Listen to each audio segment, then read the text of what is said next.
one whom we are all familiar with, Sri Ram Madhav ji.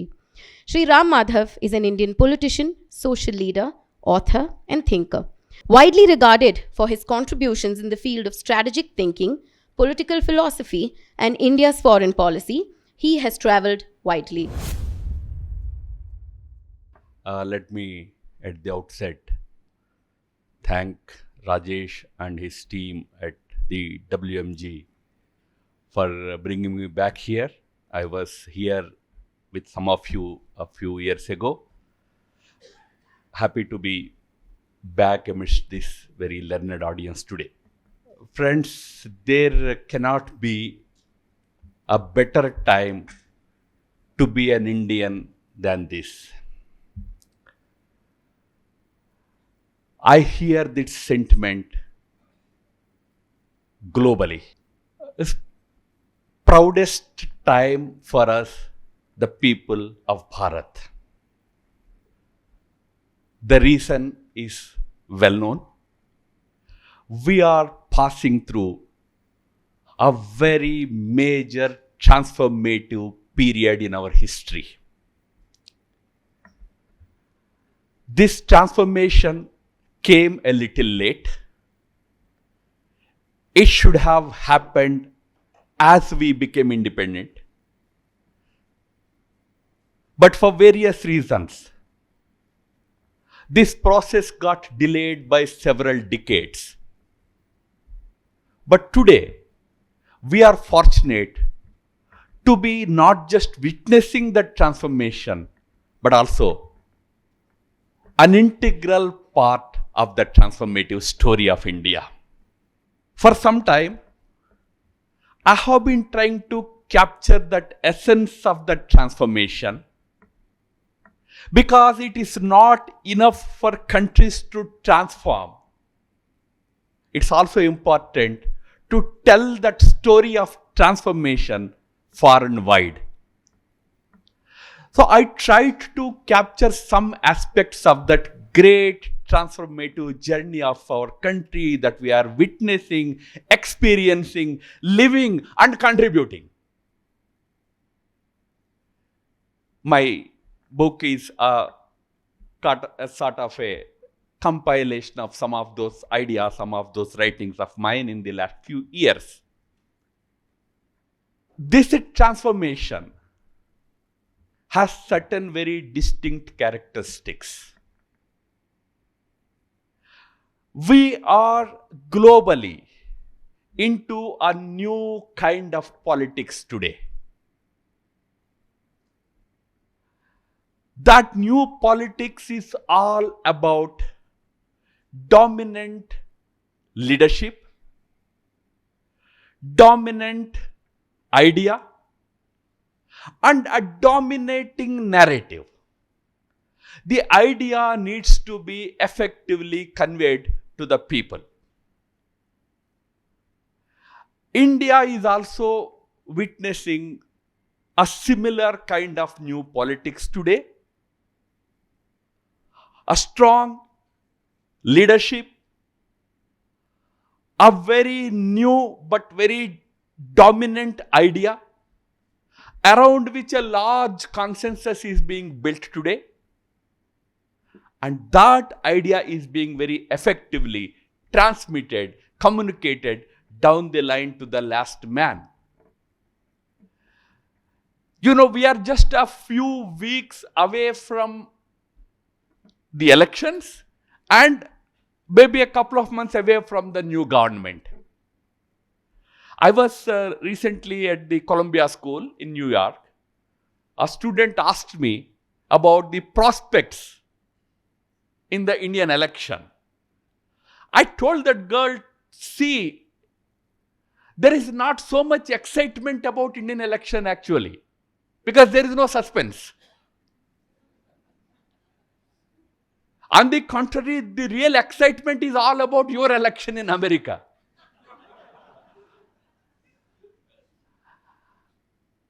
Today, weeks away from the election, weeks away from the formation of the next government, largely there is a sense that probably this arrangement should continue. There is a broader consensus that whatever is happening for the good of the country, and it should continue for many years to come, or at least a few terms to come. I was there at a book release recently. The book's title was The Contenders, meaning who will be the contenders for the top post in India. So there were a dozen names. So mostly they took people between the age group of 50 and 55 or 45 and 55. I, on a lighter note, suggested that, you should probably look at people between 35 and 45. Because that seat is not going to be vacant for many years to come. There is no use talking about contenders when there is no vacancy. Reason is, there is a larger consensus about this transformation in this country. Remember, this is not about just the individual charisma of the leadership. Of course, Prime Minister Modi is very popular, undoubtedly.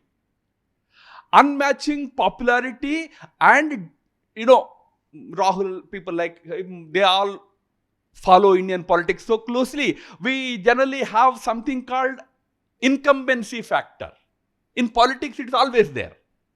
There is something called political fatigue. You don't want to see the same face again and again. But here is one man who defies that incumbency factor. So every election, the popularity ratings go up.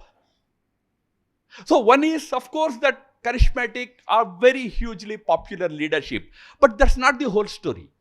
The story about the idea that has captured the mind spaces of 1 billion Indians. I mean, rhetorically speaking, it is 1.4 billion Indians, I would say. But 1 billion minds. That narrative is what we need to understand. It is about building a new Bharat. There are certain descriptions about nations rising. When I was a young kid going to the school, India used to be described as a poor country.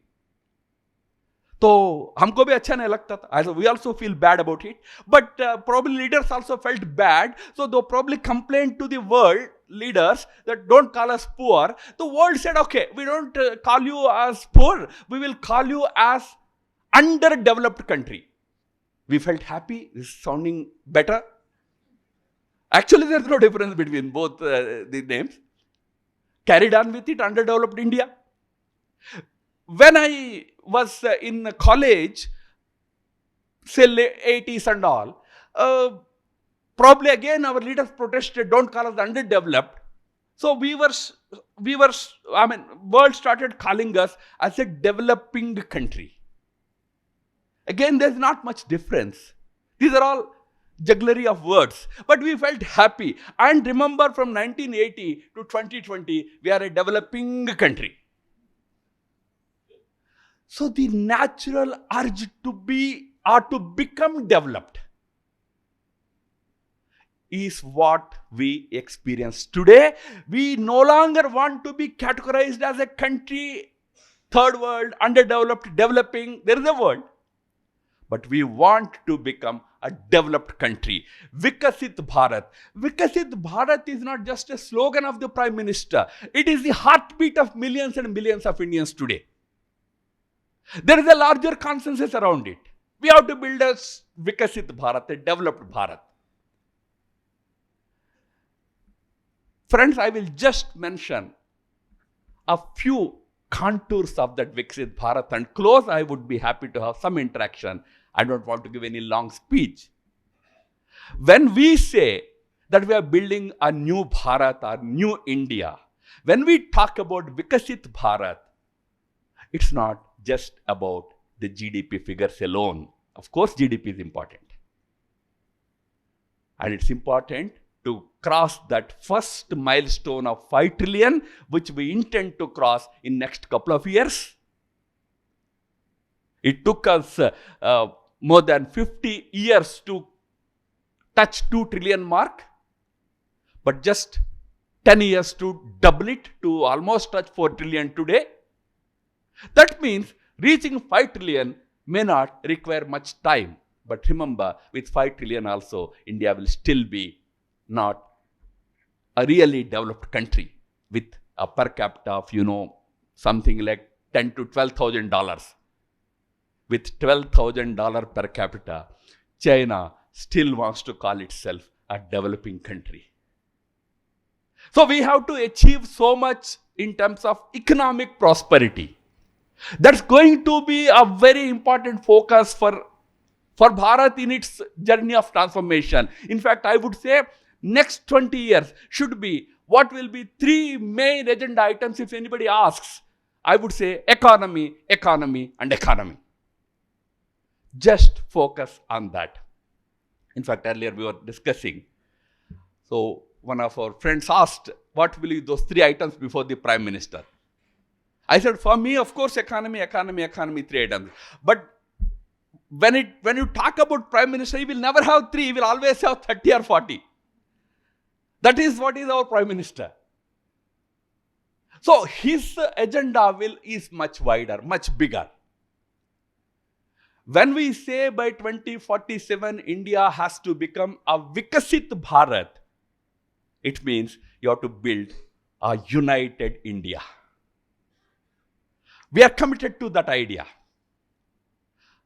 Absolute unity of the country. 1.4 billion people of this country should be united. But unity is not a mechanical arrangement. It has to be a feeling, a sentiment. That emotional oneness has to be created.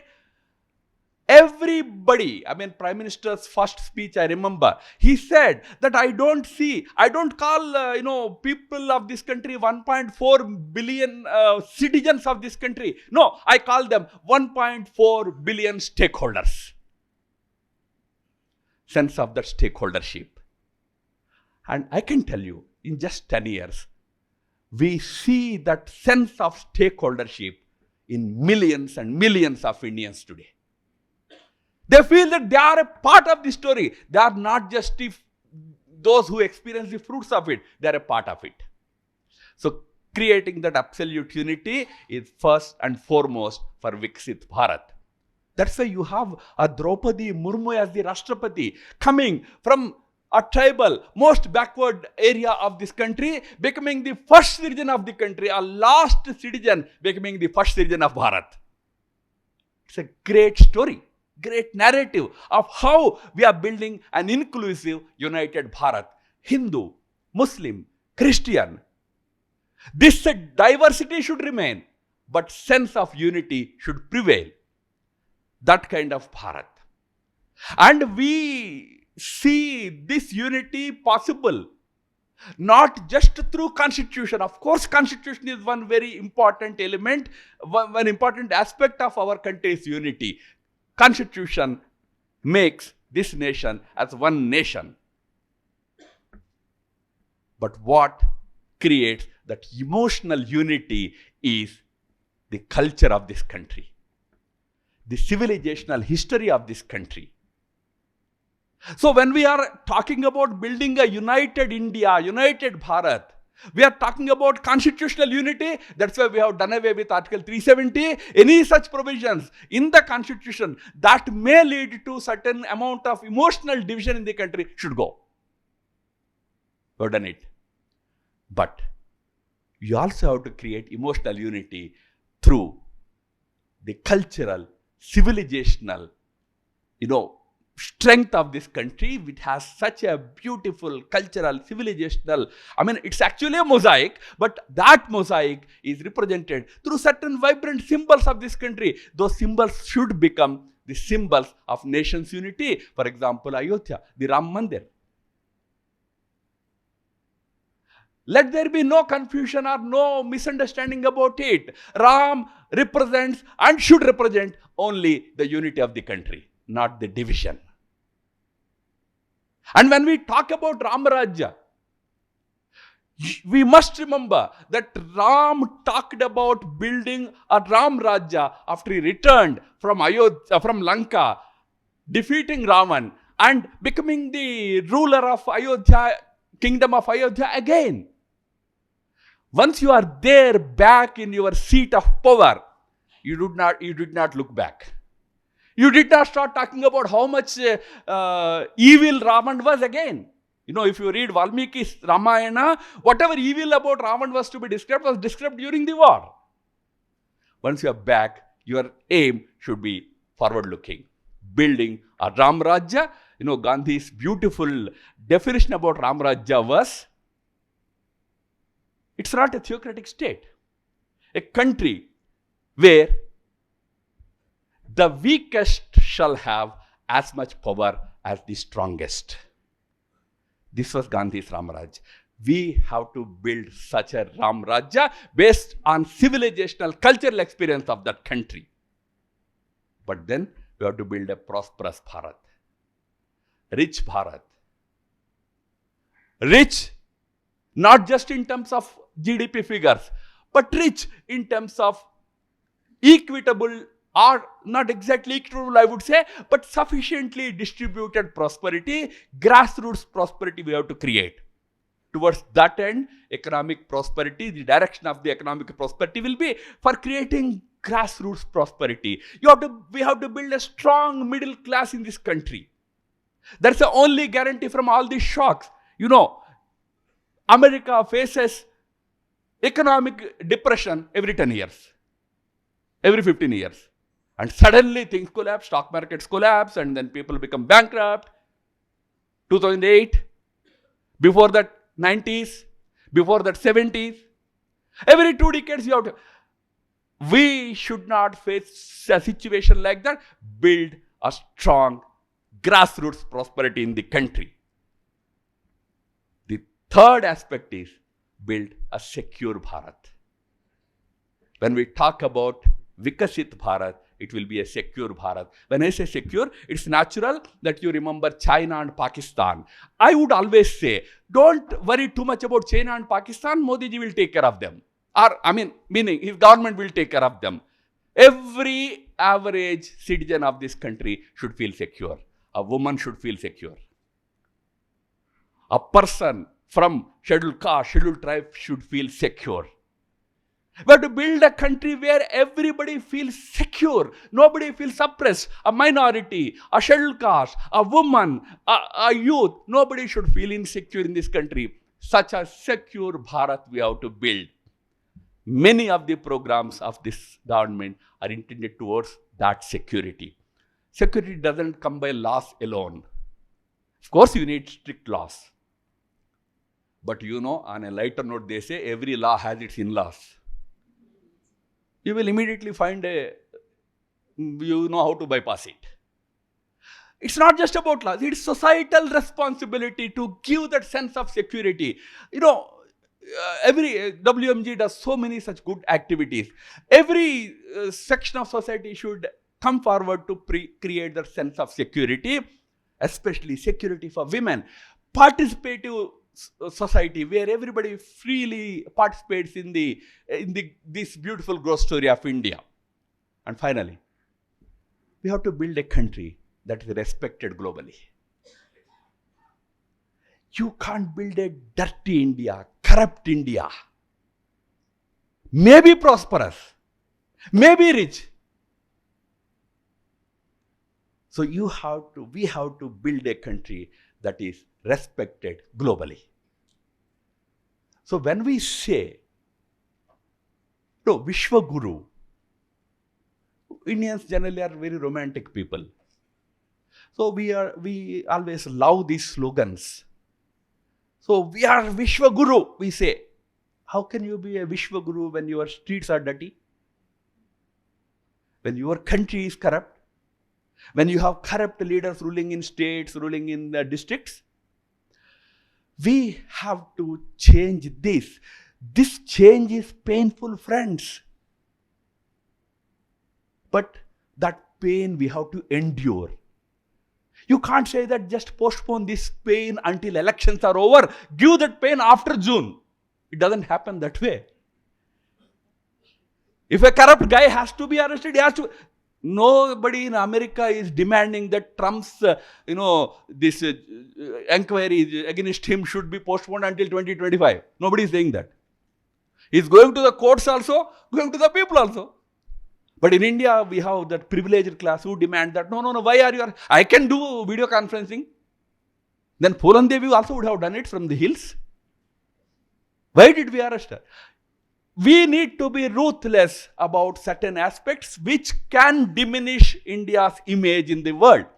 So we have to build that respect so that the world should call us Vishwaguru, not we trumpet ourselves as Vishwaguru. Vishwaguru is something what world looks up to you. Build that kind of Bharat which the world respects.